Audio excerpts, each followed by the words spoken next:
ayaw mo, it's not your lifestyle, it's not what you want, so you don't want to activate it, ignore it. Pero ito naman ang titignan natin kasi mas may problema din ito kapag hindi natin nakita or kapag hindi natin napag-aralan kung anong magiging disadvantage naman kapag hindi mo inactivate ang credit card at inignore mo na lang.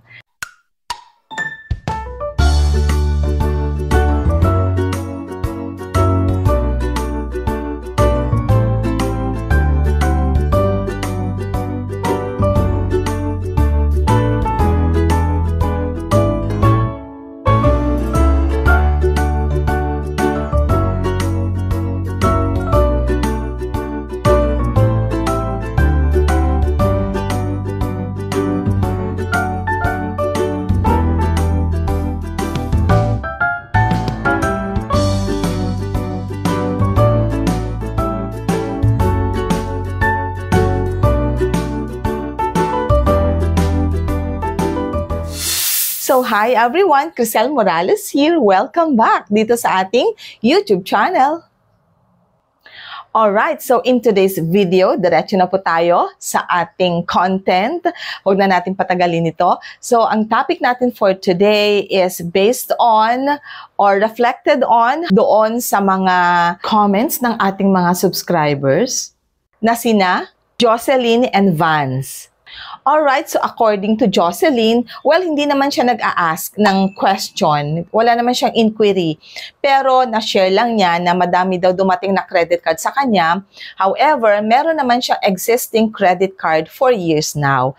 Si Vance naman, ang query niya is that meron kasi siyang na-receive na credit card from East West Bank noong November 2024.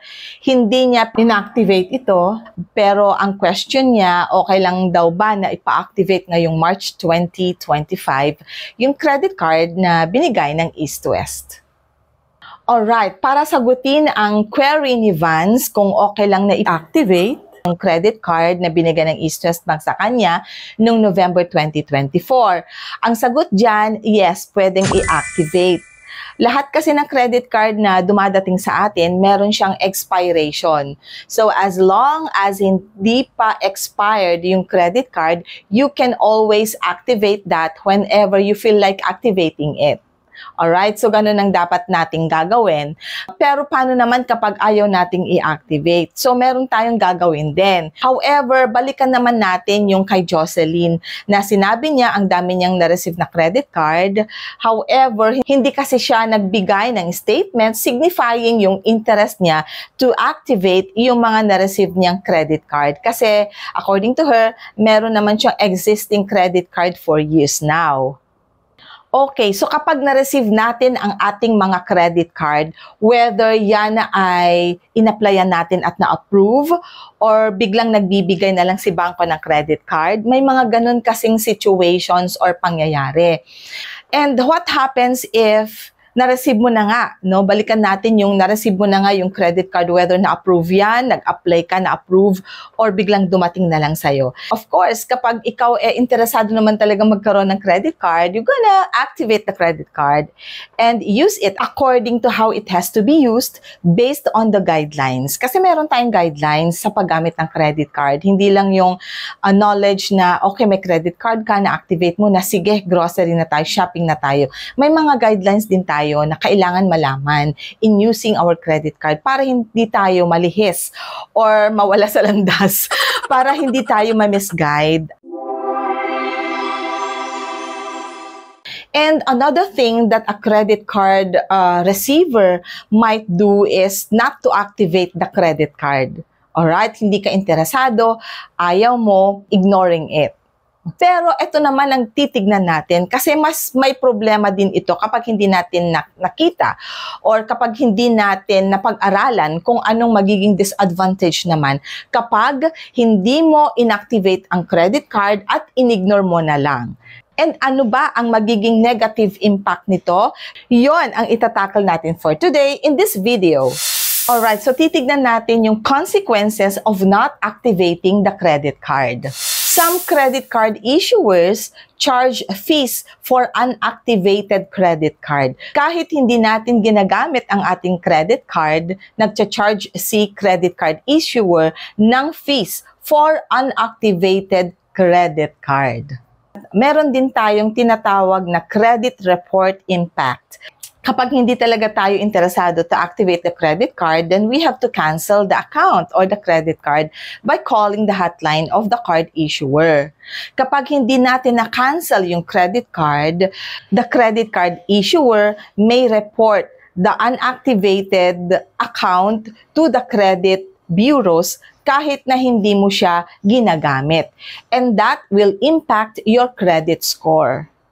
And next is, let us also be aware of the account closure. May time frame kasi yan. Once na hindi mo siya inactivate, pwede na nilang i-close yung account mo. And sometimes kapag nagbago yung isip mo at gusto mong i-activate yung credit card, hindi mo na siya pwedeng i-activate kasi close na yung account mo. So, yun yung isa sa negative impact naman of ignoring. Once na hindi mo inactivate yung credit card mo, may mga credit card na nagsi-self-activate.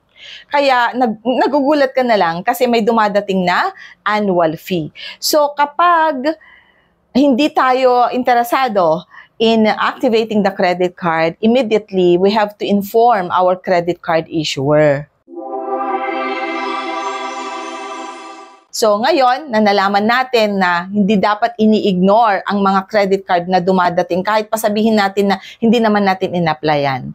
Ayun, nagkakaroon lang tayo ng obligation pero ganun yun di ba? So wala na tayong magagawa. So gawin na lang natin yung part natin to report the cancellation or the closing of our account kapag hindi talaga tayo interesado to activate that credit card.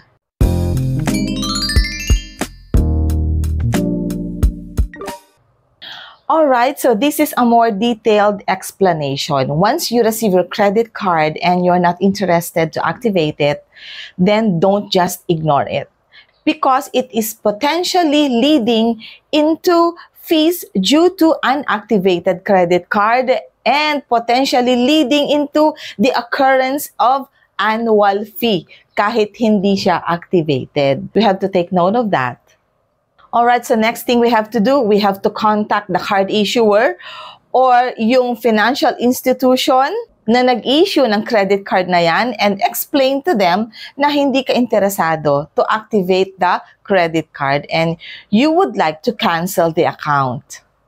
And once nakausap mo yung credit card issuer, signify to them your intention not to activate the credit card at magpa-assist in the cancellation of the account. I'm pretty sure na yung mga customer service representative will be very patient to assist you in the cancellation of your credit card para ma-avoid natin yung mga problems na pwedeng mag-occur in the future like yung mga fees na darating and yung annual fees na darating as well. And para ma-free tayo on the obligations that we might be possibly facing in the future. I hope this video gave you an information na pwede natin talagang sundin at gawin kasi sa ngayon pa lang akala kasi natin hindi naman umiimik si bangko, wala naman sigurong problema pag hindi ko ito inactivate. Only to find out na pagdating ng panahon, sisingilin ka na lang ni bangko, meron ka palang charge for or fees to pay due to an activated credit card and annual fee.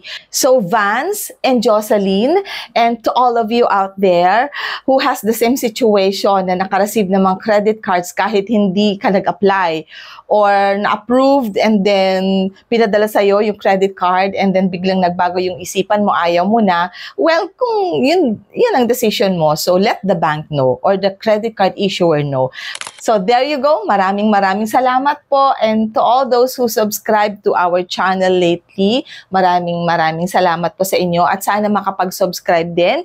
Yung mga nanonood lang, dumadaan lang, sana makapag-subscribe din. And then please, after subscribing, tap the notification bell down there so that you'll always be notified sa mga susunod nating video. I hope meron po kayong nag-grasp na gem sa video na to ngayong araw na to. Maraming maraming salamat. And of course, I will never get tired of saying na kahit may mga trials and struggles tayo in life, remember that life is beautiful because God is so good.